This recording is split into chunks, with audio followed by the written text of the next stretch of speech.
အီဂျစ်ပြည်မှမင်းသမီးအခန်းနှစ်မြေတိုင်းပညာနှင့်လျှို့ဝှက်သောအကြည့်များဂိုင်ဇာကုန်းပင်မြင့်တိုင်းခေါင်ရန်အချိန်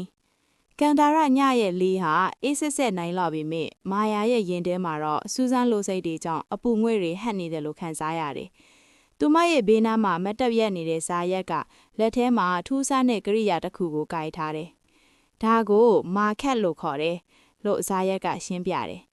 အလဲမှာအပေါက်ငယ်လေးပါတဲ့ဆွန်ဘလွန်းလက်ကရိုးတန်တစ်ခုနဲ့ချိန်သီးကျိုးတစ်ချောင်းကိုတွဲထားတာပါ။ပီရမစ်ကြီးရဲ့အောက်ခြေတောင်လေးဘက်ဟာအရက်လေးမျက်နှာကိုမြားဥလိုတက်တက်မတ်မတ်ညွန့်ပြနေရမယ်။အထူးသဖြင့်မြောက်ရက်ပေါ့။အဲ့ဒီအတွက်ကျွန်တော်တို့ကဘယ်တော့မှနေရာမရွေ့တဲ့မပျက်စီးနိုင်သောကြဲမြောကိုစောင့်ကြည့်ပြီးမြင်းဆွဲရတာ။ဇာရက်ကမာခက်ကရိယာကိုမျက်လုံးသားတည်ပြီးကောင်းကင်ကိုမောက်ကြည့်လိုက်တယ်။မာယာလည်းသူ့ဘေးနာတိုးကပ်ပြီးလိုက်ကြည့်မိတယ်။သူတို့နှစ်ယူရပခုံးကျဲမတော်တဆထိခဲ့သွားတဲ့အခါမာယာနှလုံးကုန်ပန်းမြန်သွားခဲ့တယ်။ဇာရက်ကတော့အလုံးထဲမှာပဲအာယုံရောက်နေပုံရတယ်။ကြည့်စမ်းဟိုကျဲနှလုံးကြားကမြင်းပြောင်အတိုင်မြောက်အရက်ကိုတတ်မှတ်ရမယ်။မာယာဟာဇာရက်ပြောပြတဲ့နခက်ဗေဒန်နဲ့ဂျီယိုမက်ထရီဆက်ဆံမှုတွေကိုလေးမြန်စွာနားလေသဘောပေါက်သွားတယ်။သူမကပြန်လည်မေးခွန်းထုတ်တဲ့အခါဇာရက်အံ့ဩသွားတယ်။တာမန်မင်းကလေးတယောက်ကဒီလောက်ခက်ခဲတဲ့အရာတွေကိုစိတ်ဝင်စားလိမ့်မယ်လို့သူမထင်ခဲ့ဘူးလေ။မင်းကတာမန်လူဟုတ်ရဲ့လားဇာရက်ကတန်တရားမျက်လုံးတွေနဲ့စိုက်ကြည့်လိုက်တယ်မာယာမျက်လုံးအနှင်းငယ်ပြသွားတယ်ကျမကနန်းတွင်စားကြည့်တိုင်မူရဲ့သမီးပါလို့ထပ်ပြီးလိန်ဖြိုးလိုက်ရတယ်အမောင်ရိပ်တစ်ခုတဲ့နောက်ွယ်မှာတော့ဘိုးချုပ်ကာမွန်ရဲ့တပည့်တစ်ယောက်ကဒီမြင်းကွင်းကိုတိတ်တိတ်ဆိတ်စောင့်ကြည့်နေပြီးနန်းတော်ကိုသတင်းပြန်ပို့ဖို့ပြင်ဆင်နေခဲ့ပါပြီနောက်နေနက်ခင်း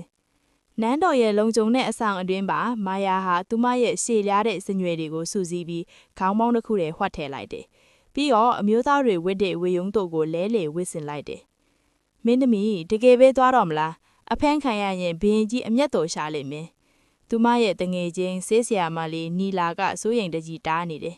။ငါသွားမှချစ်မေနီလာဒီနန်းတော်ထဲမှာအလှပြပြီးနေရတာငါညှီးရွက်လာပြီ။ငါရဲ့လက်တွေနဲ့တခုခုကိုဖန်တီးခြင်းတယ်။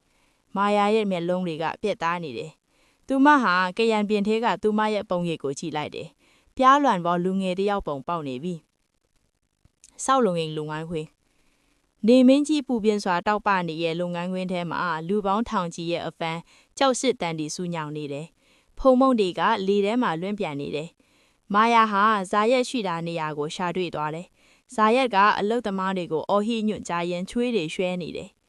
မင်းညကမင်းကလေးမလား။ဇာရက်ကယောက်ျားလေးလိုဝတ်ထားတဲ့မာယာကိုမြင်တော့မှင်းသက်သွားတယ်။ကျွန်တော်ကိုအလုတ်တင်အဖေလက်ခံပေးပါ။ကြောက်တုံးတွေမသေးနိုင်ပေမဲ့တိုင်းတာတဲ့နေရာမှာကူညီနိုင်ပါတယ်။ကျွန်တော်ကအတန်ကိုတမင်မအောင်ဟျောလိုက်တယ်။ဇာရက်ခဏတာတွေးဝေးသွားပေမဲ့လူလိုနေရော့ခေါင်းနှိပ်လက်ခံလိုက်တယ်။ကောင်းပြီဟိုဘက်ကရေနှောင်းတူးနေတဲ့နေရာကိုလိုက်ခဲ့တယ်။ဇာရက်ကပီရမစ်အောက်ခြေကြီးမညီစစ်တဲ့နိပညာကိုလက်တွေ့ပြတာတယ်။သူတို့ဟာမြေပြင်မှာမြင်းရှည်ကြီးတွေတူရေဖြည့်တွေရေမျက်နှာပြင်ညီညာမှုကိုကြည့်ကမြေပြင်ကိုညှိကြတာကိုမာယာတွေ့လိုက်တယ်။ဒါကရုပ်ရှိမိမယ်အရင်ချလတာတဲ့နီးလန်းပဲမာယာရေးရွက်လိုက်မိတယ်။သူမကိုယ်တိုင်ရွှင်ဖွက်ထဲဆင်းပြီးတိုင်းတာတဲ့တူတန်းတီကိုကူညီကင်ပေးခဲ့တယ်။သူမရဲ့နုနယ်တဲ့လက်ထဲမှာရွှင်နွေးပေချမ်းကုန်ပေမဲ့စိတ်ထဲမှာတော့တခါမှမရဘူးတဲ့ကျေနပ်မှုကိုခံစားလိုက်ရတယ်။မွန်းလေပိုင်းရုတ်တရက်မြင်းခွာတန်တွေကြားလိုက်တော့နဲ့လုပ်ငန်းတွင်တစ်ခုလုံးတိတ်ဆိတ်သွားတယ်။စစ်ရထားပေါ်ကနေဘိုးချုပ်ကမွန်ဆင်းလာတယ်။သူ့ရဲ့မျက်နှာထားကတင်းမခတ်ထမ်းနေတယ်။သူကဇာရက်ချိတာနေရာကိုတက်တက်လျှောက်လာတယ်။ဘေးဒုက္ခချုပ်ရဲ့သားမင်းအလုတ်လုတ်တာအယမ်းနေကွေ့လွန်းလေကျွန်တော်တို့မှာအချိန်မရှိဘူးကြောက်တုံးတွေကိုမြင်းမြင်းစီစမ်းအရှင်အောက်ခြေမခိုင်မာရင်ပီရမစ်တစ်ခုလုံးပြိုသွားနိုင်ပါတယ်ကျွန်တော်တို့တေချာတိုင်းတာနေတာပါဇာရက်ကပြန်လင်းချီးပြတယ်ကာမွန်ကမကျေနပ်စွာနှာခေါင်းရှုံးလိုက်ပြီးတူဘေးနားမှာခေါင်းကုန်ရက်နေတဲ့ကောင်လေးကိုလှမ်းကြည့်လိုက်တယ်ဒီကောင်လေးကဘာတူလဲကြည့်ရတာအားမရှိမေလို့ပုံပဲကာမွန်ကမာယာကိုစူးစူးဝါးဝါစိုက်ကြည့်နေတယ်မာယာနှလုံးကုန်တန်ရက်တန့်လွတ်တက်ဖြစ်သွားတယ်သူမကိုမှတ်မိသွားမလားဇာရက်ကမာယာရှိကိုအตาလေးကရက်လိုက်ပြီးတိုးတိုးလေးပြောလိုက်တယ်တင်ဘဒူဆိုတာငါမတိပေမဲ့ဒီနေရာကတင်ထင်တယ်လို့လွယ်ကူတဲ့နေရာမဟုတ်ဘူးသတိထားပါ